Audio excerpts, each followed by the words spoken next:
Libre ko na ako naman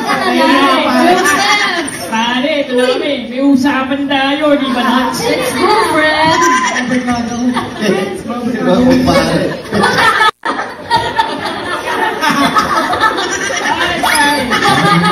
Lumaki na. Ikaw daw yung crush na ito, kaibigan ko. Oo, sabay lang Kasi kayo. magkakatol yan. Ngayon, kami. Pare!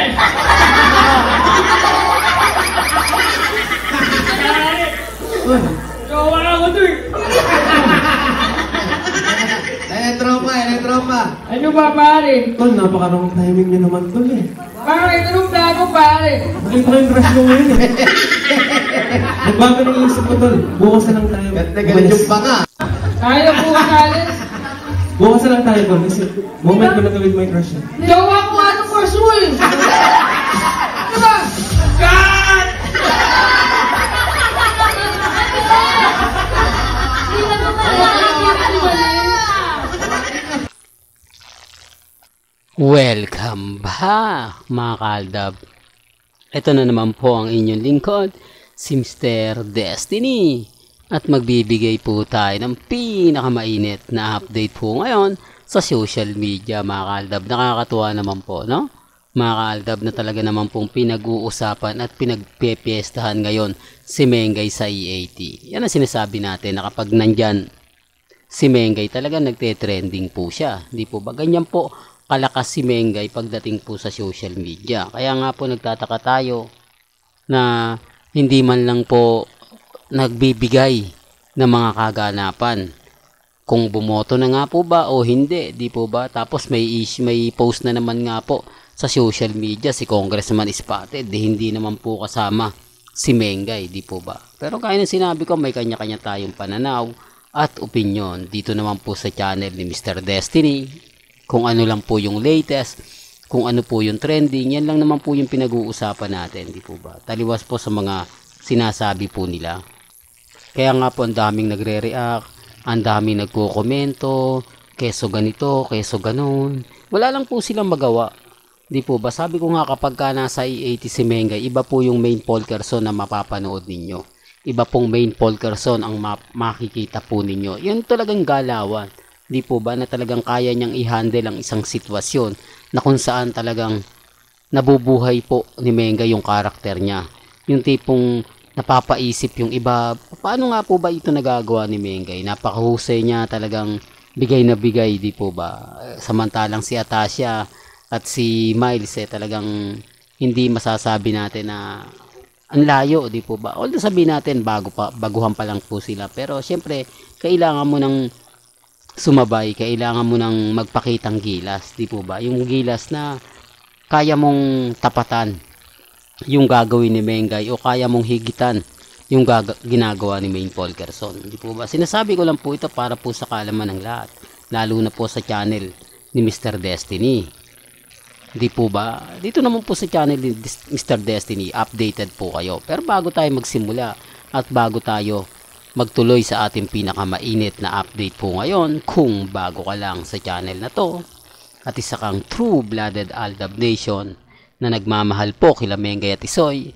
tama po ang channel na pinuntahan mo, kaya consider na po kitang bagong subscriber. At huwag mong kalimutang i-share ang mga video po natin sa mga mami, sa mga titas at sa mga senyor. Remind ko lang po sa mga taong nagre-react, sa mga taong ganito, sa mga taong ganyan, hindi po ba? Alam nyo, ang daming mga kaganapan, ang daming mga bali-balita, ang daming mga komento. Sabi ko nga, pas maganda po kung siguro nanonood kayo sa Facebook, sa YouTube. Doon nagbabatuhan po ng mga magagandang update, magagandang ganap kay Mengay, paano mapagpapabuti ni Miles at ni Atasha Mulak, yung tipong na ginagawa ni Mengay. Dapat talaga may makakuha. Hindi po si Mengay lang yung gumagalaw.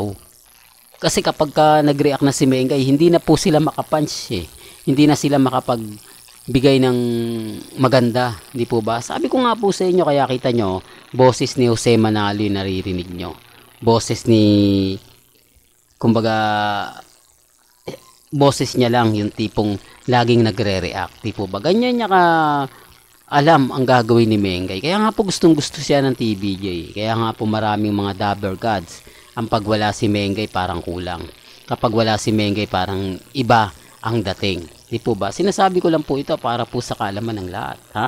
Lalo na nga po doon sa mga taong bumibisita at dumadaan sa channel natin. Di po ba? Iba po talaga kapag dito kayo kay Mr. Destiny. Kung ano yung latest, kung ano yung trending, dun lang po tayo. Sa ngayon, si Mengay po muna yung binabato natin. Mamaya naman po kay Alden Richards. Ganun naman po di po ba? Pagdating ng mga kaganapan, halimbawa may ganap si Alden ngayong botohan, malalaman naman po ninyo yan mamaya. Yan ang isa sa inaabangan nila pagdating sa akin.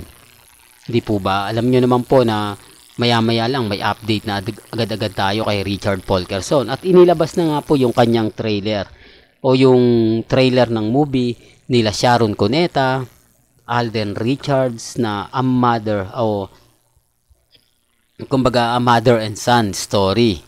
Di po ba? Na kung saan nga po mga kaaldab talagang pinagpepiestahan, pinag-uusapan. Di po ba?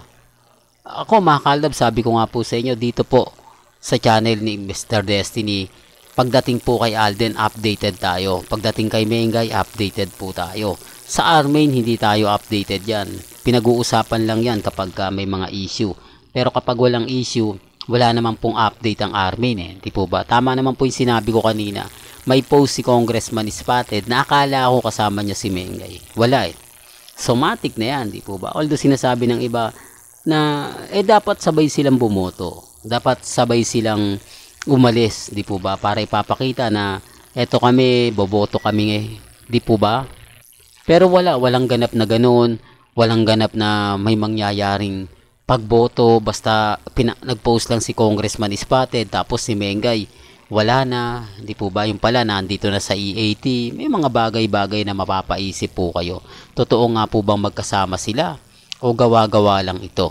Totoo kayang iisa lang ang bahay nila o may sarili-sarili silang pamamahay?